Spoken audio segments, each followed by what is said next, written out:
Since 2009, this is the second best market I've seen Mm. for the tenant. Hands down. This Yeah. is the time to go Yeah. find your space. If you and do a long-term lease, don't, don't do a 3 year. Go Lock find, in. yeah, go find exactly, negotiate, find that 5 or 7 or 10 year lease. And if you need space, what a wonderful time.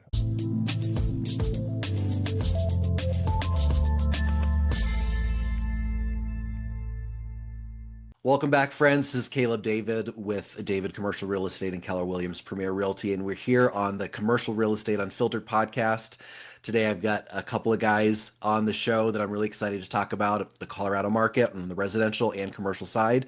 So I'd like to welcome Lance Somerville and James Brown to the show with eXp Realty. Thanks for being here, and thanks for taking the time out of your day to talk about the market. Yeah, thanks, Caleb. We're excited to be here. Yeah. Thank So Lance, maybe give us a little bit of background about yourself, how you got to where you are, any personal anecdotes, anything goes. Yeah, apparently pushing sand uphill. That must be what I like the most. I've been in the industry for 24 years, and I'll circle back to what I mean by that. But I started on the residential side in New Mexico, working with different developers, though, along the way. And then when I transitioned into the Colorado market, I actually traveled out on the west half of the coast Okay. in 8 different states. And that's where I was doing franchising meets business brokerage meets real estate, commercial and residential. That was just a fascinating time in my life. That was during the beautiful years of 2008, 2009. And so that's what I mean by pushing sand uphill. I was doing a lot of mergers and acquisitions, startups, conversions, and what we were doing specifically, I was working for a brand where we would identify players in the market that had the potential to be strong players in the market. And we would either bring folks together on that merger, or we would find somebody who was looking to do a startup, et cetera, and we would bring them into the brand. Yeah. Uh, and so that was just a very unique time, a great time to learn what kind of perseverance that I had as Yeah. a Yeah. professional. And it was like opening the drapes for the Wizard of Oz just to see Yeah. what's behind the curtain in every type of brokerage out there. So, from a knowledge perspective, it was just a huge learning opportunity. Absolutely. And then I got local again in I think 2012 or 13, I can't remember. And I do commercial only in the greater Denver market. Awesome. And we'll definitely definitely want to touch on some of your experience with franchises and how all of that works, because I've worked on the brokerage side of that, but I'm sure it'll be interesting to our listeners here. James, welcome as well. Thank you for being here and give us your deal. Yeah, I'm mainly residential and on the investing side. So mainly focused on rent to own investing. So helping people that can't qualify for a mortgage now Yeah. work with investors to buy them a house, basically. Yeah. Also gotten into co-living, renting by the room, because that's about the only way to cash flow in the Denver market. And I've been involved in some apartment syndications, a couple of those. So that's my background. And Yeah. then I met Lance through EXP's state meetings. He'd come on and let up most of the residential agents know what's up with commercial. Yeah. This guy's a badass. We need to know each other. And so basically started conversations, and we're actually meeting with a seller on a deal I was a private money lender on Okay. south, and I have a chance to get my money back by listing it with Lance. So we're going Yeah. to meet the owner tomorrow. So, Awesome. yeah. Great. So maybe tell us a little bit about how, because we talk a little bit on our show about residential and commercial, how they're two different lanes, and you guys have found that. But I'd love to hear a little bit more about your dynamics and how that plays out in your interactions and how you both are able to help your clients.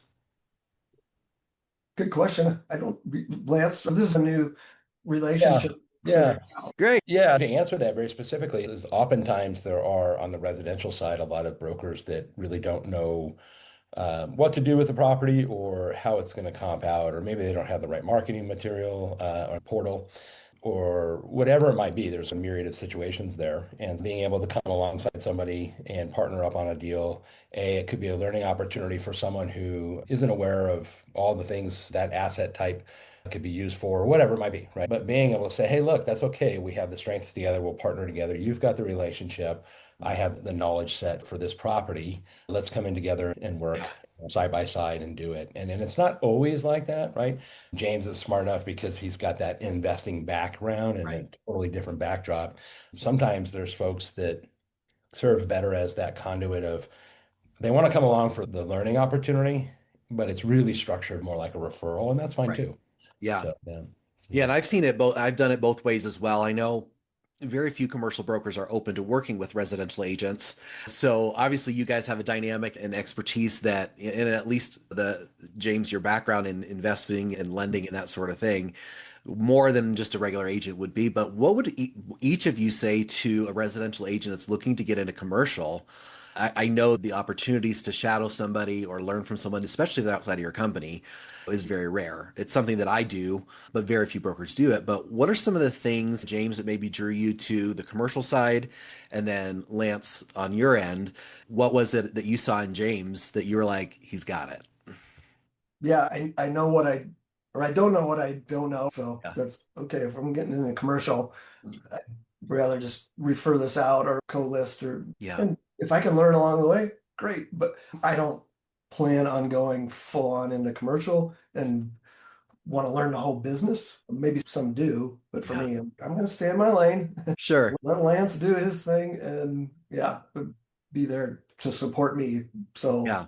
I think it is such a relationship business, right? And I think, especially if you've got a referral for Lance, for you to know that you've got someone that it can go to that you trust and you know is going to take care of your client, because ultimately that comes back and shines on you. Yeah, that's right. It's a reflection on James if I drop the ball. And that doesn't mean that we're perfect every time, but yeah, the flip side of that coin is that for anybody doing what James does on the investment side with that line of work, it takes a different skill set in the traditional residential side of the market. It's a higher skill set, in my opinion, because Yeah.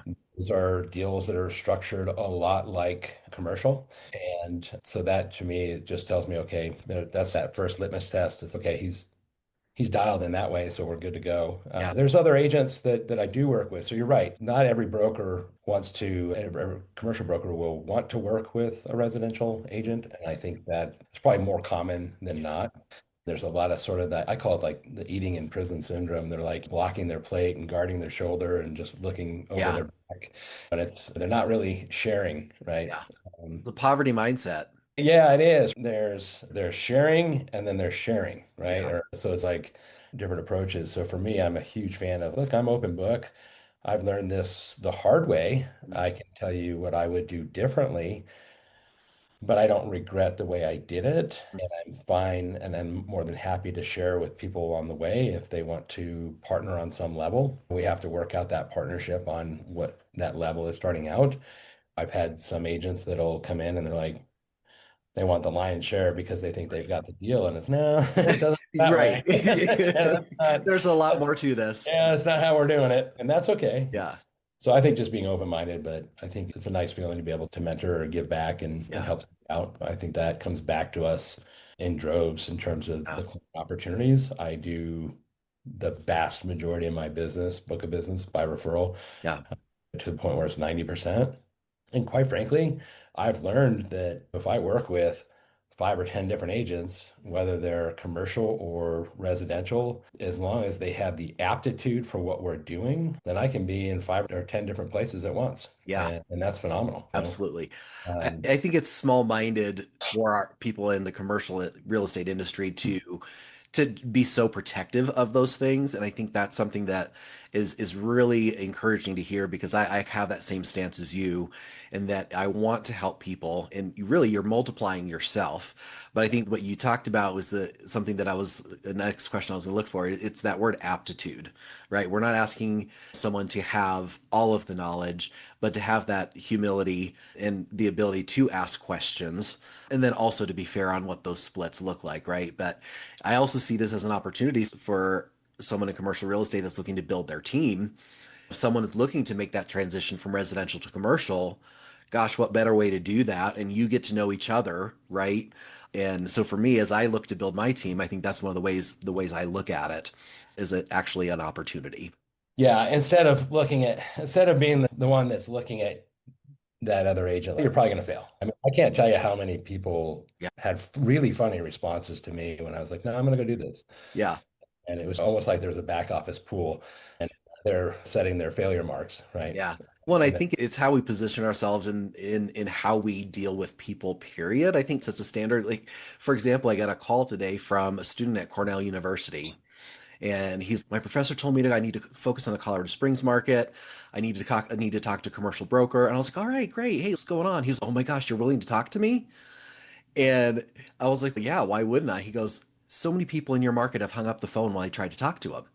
oh gosh, that's And all. it's like that's a whole other level of It's not even nice. it's not even close to nice. It's not even, hey, give him 2 minutes. And so Yeah. what he's doing, he's going to go and he's going to write me a 5-star Google review today because I took the time. And I think it's that same thing of give people a chance, right?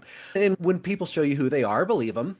So I just find that mentality very very limiting. And so James, I want to switch to you. You've been doing this a while, so I'd like to hear a little bit more. You talked about co-tenancy and doing some leasing in that sort of way, and then also the rent to own thing. But let's focus on the co-tenancy first. What does that look like? Because obviously I don't live in Denver. I'm just 45 minutes down the street. No. But I've not run into that because the Castle Rock market is very different residentially as it is in Denver. Yeah. Obviously, costs in Denver are really high. But maybe how did you get into that and how did that turn into a business type? Again, it's brand new to me. Yeah, I call it co-living is kind of Co-living. co-living. Yep. So you can look at it like house hacking. People have been doing that forever, like living in a one room, renting out the others. But this is more on like the investor level where the investor, you own this house, you Yeah. don't live there, but you're running it or having somebody run it for you. But yeah, it's you can cash flow more. There's higher expenses as far as like management. You're including utilities. We do monthly cleanings, have a cleaner come in, so that you have higher expenses. But since you're renting out the rooms, you can cash flow more than a long-term renter. Yeah. And the one of the benefits is if you have one vacancy, it's just one room, not the whole freaking thing for a month, and you got to go do repairs. So we have our eyes on it Yeah. constantly. We even have cameras in the common spaces, so we know if something needs to be fixed. It's not like going Yeah. on a year or whatever, and then all of a Yeah. sudden capex that just crushes you and vacancies. Yeah, Yeah, so I think from an investor's perspective, if they've not heard of this and they're listening right now, they need to call you, especially if they got properties in Colorado that they need to have help with this. And I see that now, like it helps me make sense, like an executive office situation, Lance. I'm sure you've run into that where you've got an office building and you could lease the entire thing, or you can charge more per square foot on a gross deal. And I've actually got a client that we're selling his commercial building right now, which is exactly the strategy that we took. Is we said, okay, we're buying this 4,000 square foot building. He needs two offices, right? So we've been able to keep that filled pretty much nonstop for the last 5 years or more. So just speaking of office, Lance, I'd love to hear, because I don't do much in the office space in Denver, but what have you seen post-COVID? How that has affected downtown, different areas. How have you seen the office market be affected?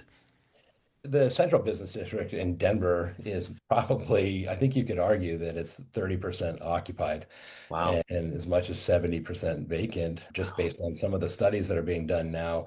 They're literally the people that are swiping their passcodes or whatever. That's how they're monitoring people going in and out just to get occupancy count. Yeah.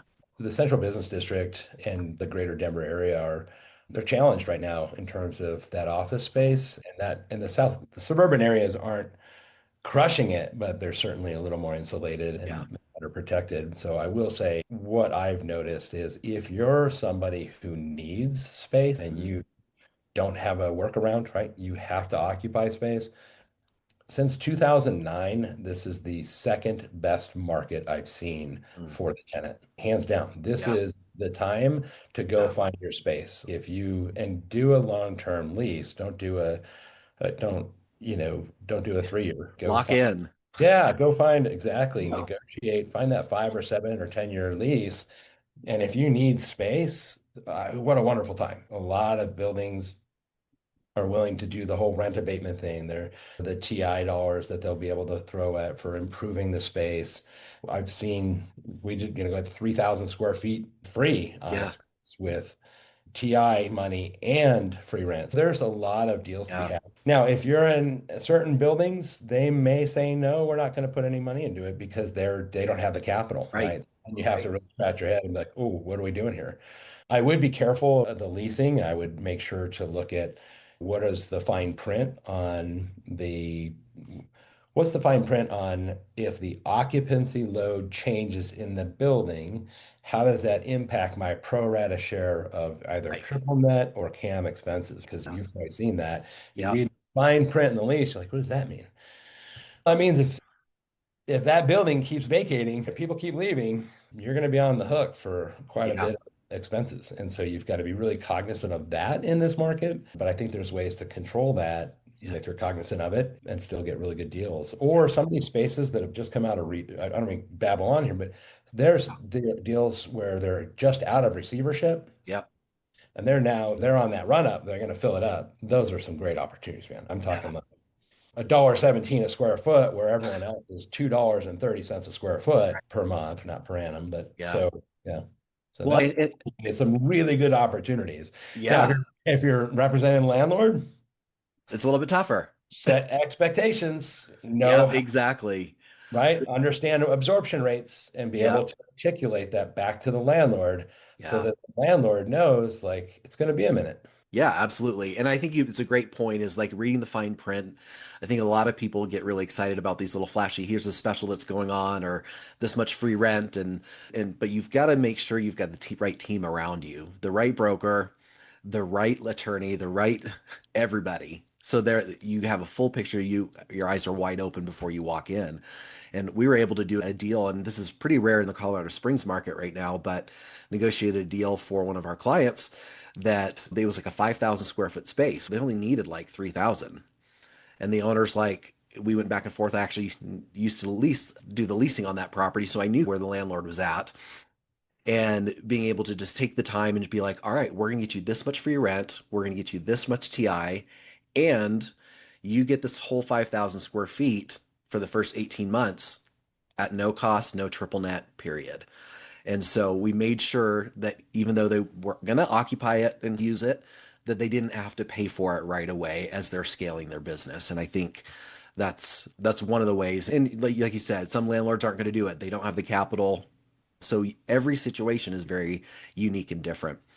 And so, Lance, I'd like to go back around to your experience with franchises.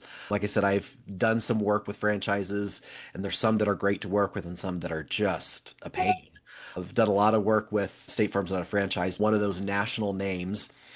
So, and I noticed you just said on the business side as well, what are some advantages for someone if they are looking to open a business, franchise, etc.?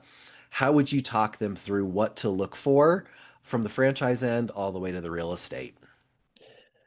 Yeah, so on the franchise end, I would certainly counsel them to look at the FDD. The FDD is going to be that franchise disclosure document Yep.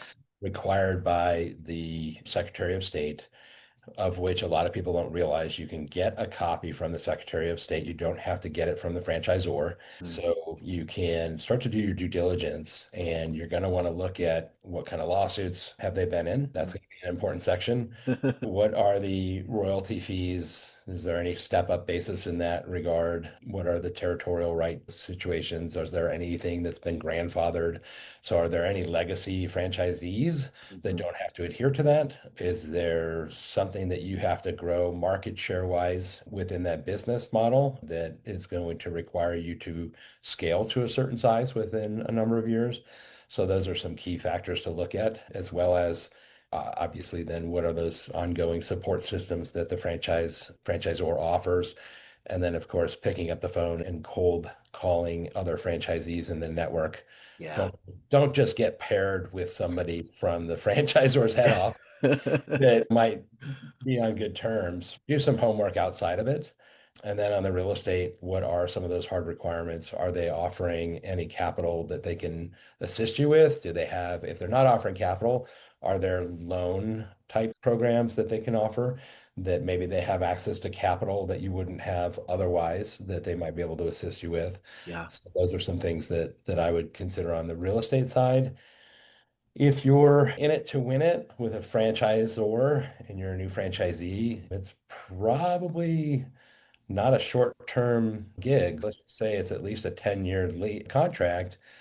I would be really considering purchasing a space versus leasing a space and maybe see if you can do like a 7A where you're wrapping some of that working capital for the franchise Yep. and then securing a space so that you can control your overhead and your destiny long term. I think that's great advice.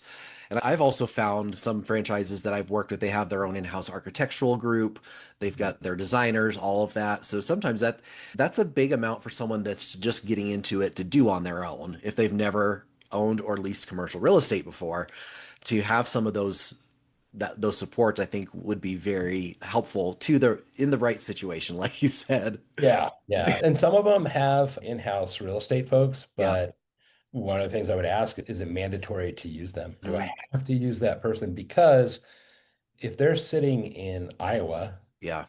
or Wisconsin and they're what's their workload, right? And how much can they really tell you about your market other than your territory? Right. So that might be something too to say, hey, do I absolutely have to use this person? Can I use my Yeah. own people? A lot of times they're going to say you don't have to. Right. I So agree. And I've run into it a few times where we've had to work with a specific person in another state. And it's not usually the best because they do not have that market knowledge. And I think that you're asking the right questions.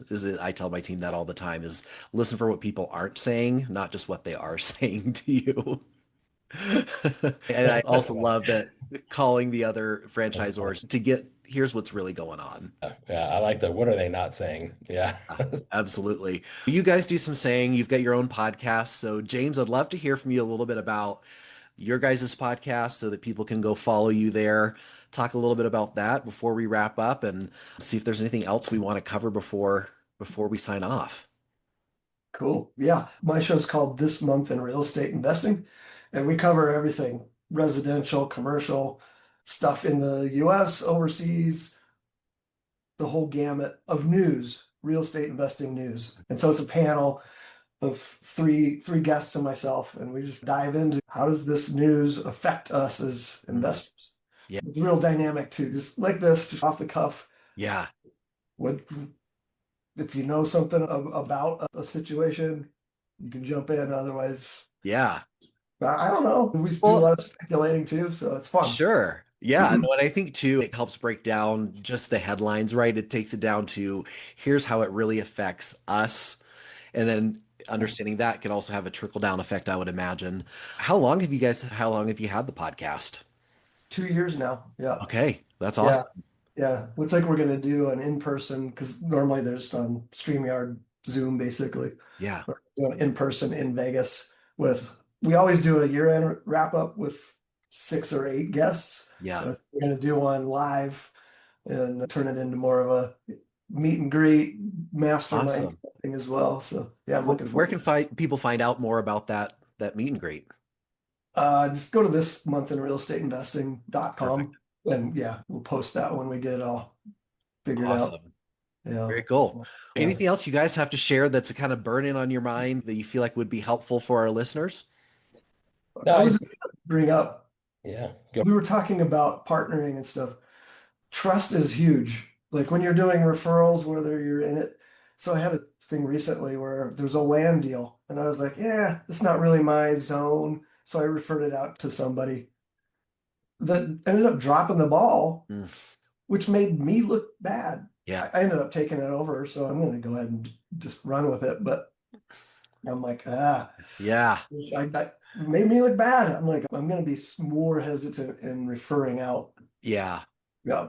Finding that network of people that have their areas of specialty and you've got that rapport. And I tell people that residential agents that refer stuff to me, I'm like, do you want to be copied on all the emails?